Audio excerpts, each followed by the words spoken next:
Okay, welcome, ladies and gentlemen. So, this lab is basically just an intro lab. We're going to set up our environment. I'm going to take you on like a brief little tour around the software that we're going to be using this semester. We'll set up a GitHub account and your first repo, and we will get all of our coding environments and servers and everything else downloaded and installed. We're going to be using VirtualBox for the remainder of this class. We're going to standardize the environment that you guys use to develop everything for a number of reasons. One, because it's much easier for me to debug it and to show you one consistent example of how everything is done if we're all using the same environment.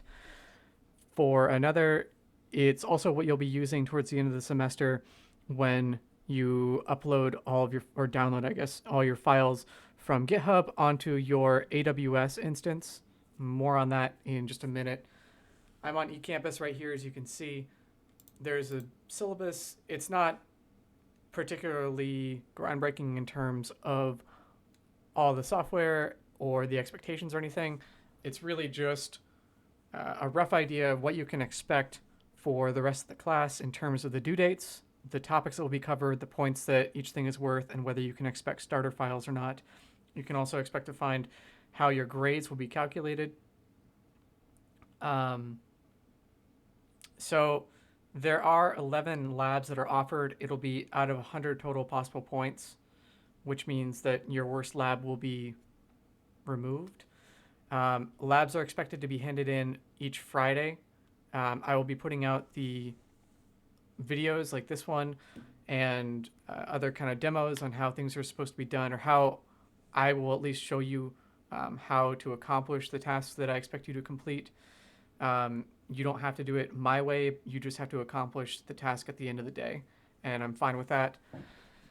So that will go out typically on Monday, perhaps on Tuesday. If necessary, I will adjust the due dates, but as of this moment, this is what they are. The last one is kind of TBD because we still live in uncertain times for some reason. And anyway, so this is kind of a rough estimate as the time gets longer and longer, but for the time being, all lab assignments will be due the Friday of each week. This prevents people from having work over the weekend, and to be honest, the labs shouldn't take you more than 1.5 to 2 hours to do if you're paying attention, maybe a little bit longer if you need to watch the videos a couple of times. So like I said, we'll be using VirtualBox. I've got links in eCampus here under our lab res section right here, which you'll be able to see by the time you watch this video. I've just shown all of the links and so forth, made them visible to you guys. For chats, for questions in the form of text, and for communicating with other people, I prefer that you use Discord. I have an invite for the server for our lab right here. It's this WVU CS230 lab. There's a town square, which is for general questions. This is where I'll be posting YouTube links. All of the videos for the labs, whether it's demos, software updates, and walkthroughs, things like that, all of that will be posted here in the YouTube links. As you can see, there's nothing in here at the moment because I haven't posted anything yet. Lab questions, this is for the particular lab in any given week that we're on, so you can ask not only yourself but your peers. If you're having a very common issue, people can respond to you, and it may be a little bit faster than me responding to you via email. I also have Discord on my phone, so my response time is a little bit better, and it also prevents me from answering the same question multiple times. So, and it also kind of stores the chat that way. I wanted to use Twitch for the semester, but there were some issues with storing the chat, and a number of people aren't familiar with it, so it's just easier to use Zoom for the video lecture itself for Tuesday and Thursday, and then I will have the videos posted on YouTube that are the actual labs themselves, like what is to be done during those labs, and that way you can watch the labs ahead of time and then basically just come to labs for the questions and answers. The preferred name, I get a roster with your guys' names at the beginning of the semester with some really excellent photographs of all of you. That said, that doesn't really tell me what you prefer to be called. This is just to be on a slightly friendlier basis. And then service desk. This is just for non-lab kind of questions. It's like problems with software, or if you're having issues with something else, this will allow me or other people to kind of respond to you so that we can figure out everything together.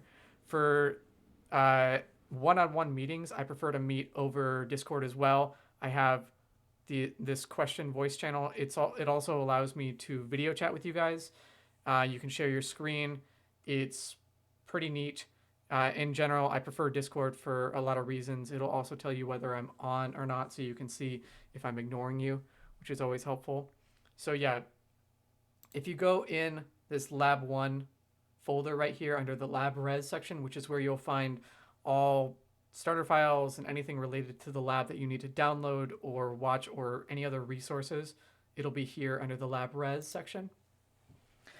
So I have a survey that I want you guys to take at the very top. I'll get to that in just a minute. The download for VirtualBox is right here. All of these links, these 3 links right here, will take you to software that we'll be using throughout the course. If you don't already have Discord or VirtualBox on your thing, then go for it. If not, just use whatever account you have for Discord.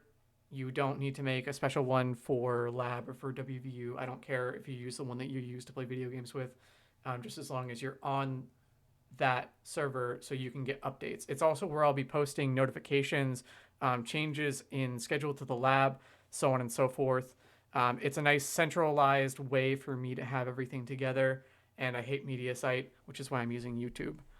For VirtualBox, you're just going to download the particular one for your operating system, whatever one you're on. As you can clearly see, I'm using a Windows machine, so I would download the Windows host. I also already have VirtualBox on my machine, so I'm not going to be going through that download process. The bottom line is just follow the download prompts. There's nothing really particularly special about it. Let's see. The other thing that I want you to download from here is this extension pack. It will make everything run a lot smoother. I believe there's also a component of it that allows you to make your virtual machine full screen. Otherwise, you get a tiny box that takes up, I don't know, like a quarter at most of your screen, and it's in the center, and it's super annoying and ugly. So download this extension pack as well. So by the time you're done downloading stuff, I don't have the Discord download in here. You'll have TeamViewer. If you want help from me, you must use TeamViewer. The reason for this is because it becomes a kind of drawn out process for me to point and tell you verbally what to do. It's much easier for me to just be able to go onto your machine remotely and help you that way, especially since I won't really be allowed to like touch your machines or do anything physically because of coronavirus and all the stuff that's going on still. So the last thing after Discord and TeamViewer to download, these are just the links to download the files. There may be like one button that you need to click on there, but you should be able to read and find that out. You're going to want to check to see what your hardware specifications are on your machine so you don't over provision or give VirtualBox more resources than you have. It should prevent that from happening, but the bottom line is you don't want to give it like 80% of your resources, especially for the process that we have on Windows. There's not a link on here for Windows because I'm just going to demonstrate it now. You'll just type in system. It's a system information right here. And you'll get something that looks something like this. So the main things that you're interested in are the RAM right here. And then you want to know how much space you have, which you can just get by going to your file thing on here. And if you go on like this PC, for example, when you go in the File Explorer, you'll see how much space you have in each of these. So my virtual machines are stored right here, as you can plainly see by the title virtual machines. If you're on a laptop, which most of you will probably be, then you can just use the default location and just figure out how much space you're going to need. I would recommend for your virtual machine to be something on the order of 40 to 50 gigabytes, just to give yourself a little bit of room. The stuff that we're downloading isn't necessarily terribly heavy, but you don't want to have to remake a virtual machine towards the end of the semester because you didn't give yourself enough space, and then have to reinstall everything. Basically, it becomes super annoying. So just give yourself enough space to begin with. 50 gigabytes or more is generally preferred. So I will link to you the YouTube channel. Everything will be posted here. It's plainly labeled the WVU CS230 lab. I'll be making playlists throughout the semester based on the particular lab that we're on.